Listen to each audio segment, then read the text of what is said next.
ఇటీవల ప్రధాని నరేంద్ర మోడీ కేంద్రపాలిత ప్రాంతమైన లక్షద్వీప్లో పర్యటించినప్పటి నుంచి ప్రతి ఒక్కరూ లక్షద్వీప్ గురించి చర్చించుకోవడం మొదలుపెట్టారు.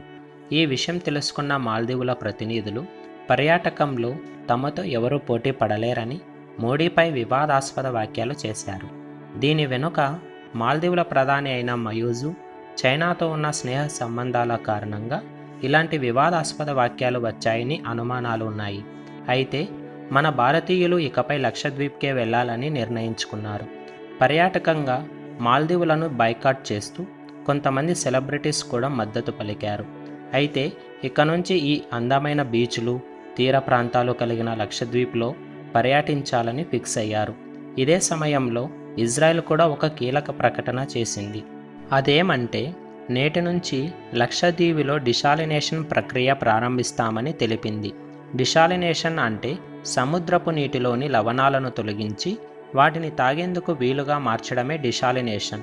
అయితే ఇజ్రాయెల్లో 25% తాగునీరు ఈ ప్రక్రియ వల్లే ఉత్పత్తి అవుతోంది.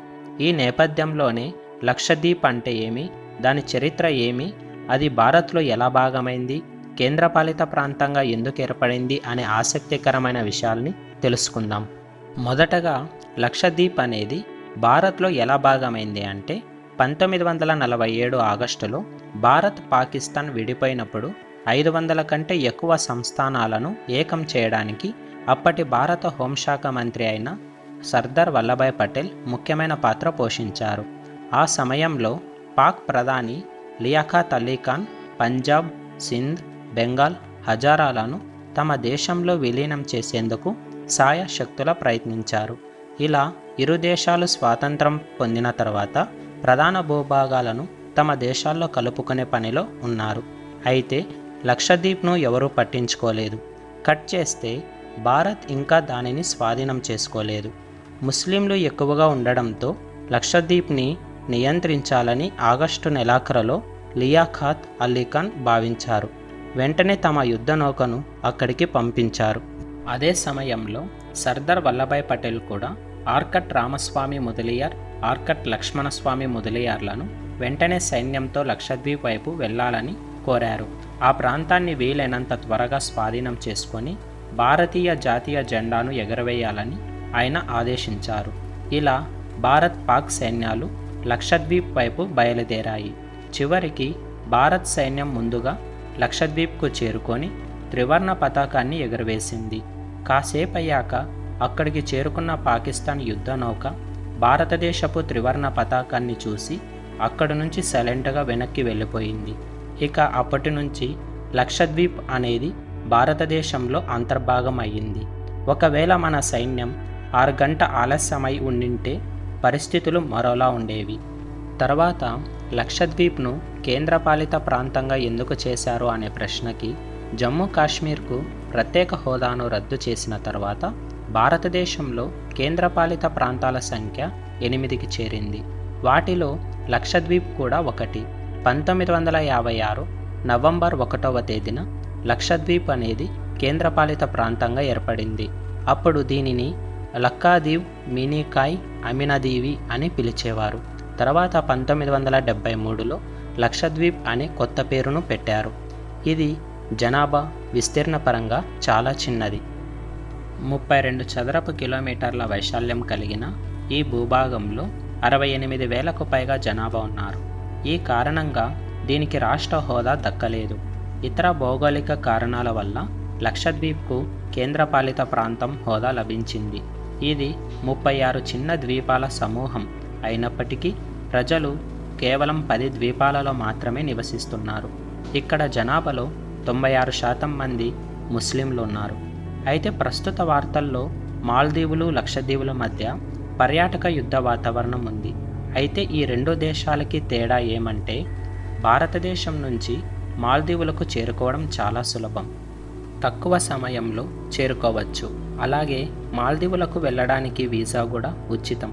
భారత్ నుంచి మాల్దీవులు చాలా విమానాలు అందుబాటులో ఉన్నాయి. అయితే లక్షద్వీప్కు విమానాల సంఖ్య తక్కువగా ఉంటుంది. మాల్దీవులు భారతదేశానికి నైరుతి వైపు ఉంది. కొచ్చి నగరం నుంచి మాల్దీవులకు దాదాపు 1000 కిలోమీటర్ల దూరం.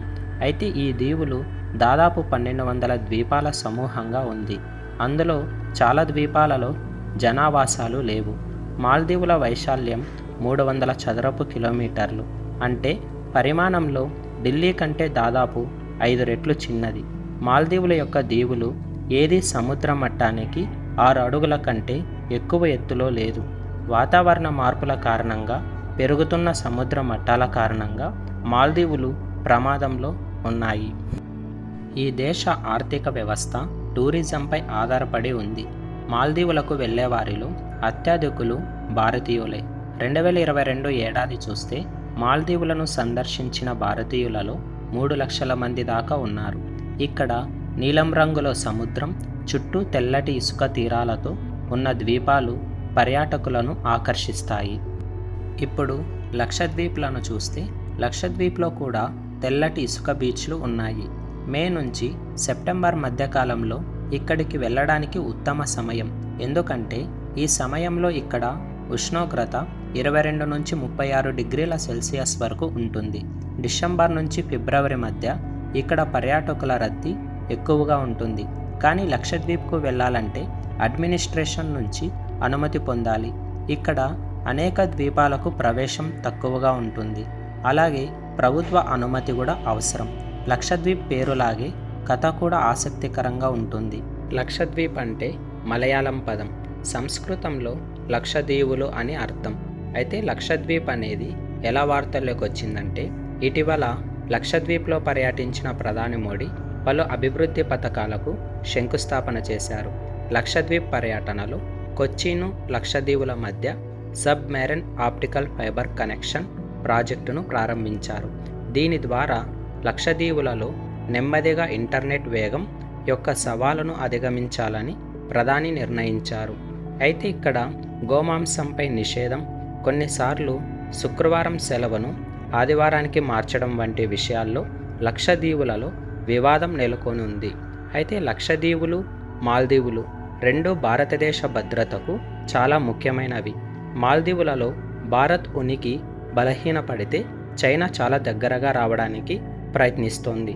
లక్షదీవులలో భద్రతకు సంబంధించి ఏదైనా లోపం ఏర్పడితే అప్పుడు పాకిస్తాన్ ఉగ్రమూకల చొరబాట్లకు అవకాశం పెరుగుతుంది. ఇది కేరళ తీరాల భద్రత దృష్ట్యా లక్షదీవులకు కూడా చాలా ముఖ్యమైనదిగా పరిగణిస్తారు. మాల్దీవులకు భారత్ ఎన్నో రకాలుగా సహాయం అందిస్తోంది. 2021లో కరోనా విజృంభిస్తున్న వేళ 3 నెలల్లోనే 3 లక్షల డోసుల వ్యాక్సిన్లు పంపించింది. చైనా వుహాన్ నుంచి మాల్దీవుల ప్రజలను భారత్ సురక్షితంగా తీసుకువచ్చింది. మాల్దీవులలో విమానాశ్రయాలను అభివృద్ధి చేసింది. మాల్దీవుల అధికారులు మన దేశంలో ట్రైనింగ్ తీసుకుంటున్నారు. ఆ దేశానికి వెళ్ళే పర్యాటకుల్లో మన వాళ్ళే ఎక్కువ. ఇవన్నీ మరిచి భారత్ ప్రధాని మోడీపై ఆ దేశ మంత్రులు వివాదాస్పద వ్యాఖ్యలు చేస్తున్నారు. ఈ క్రమంలోనే లక్షదీవులలో కొత్తగా మరో విమానాశ్రయాన్ని నిర్మించేందుకు ప్రణాళికలు రూపొందిస్తున్నట్లు భారత ప్రభుత్వం ప్లాన్ చేస్తోంది. ఇక్కడ ఫైటర్ జెట్లు, సైనిక రవాణా ఎయిర్క్రాఫ్ట్లతో పాటు వాణిజ్య విమానాల నిర్వహణ సామర్థ్యం ఉండేలా ద్వంద్వ ప్రయోజనాలతో కొత్తగా విమానాశ్రయాన్ని నిర్మించేందుకు కేంద్రం ప్రణాళికలు వేస్తోంది.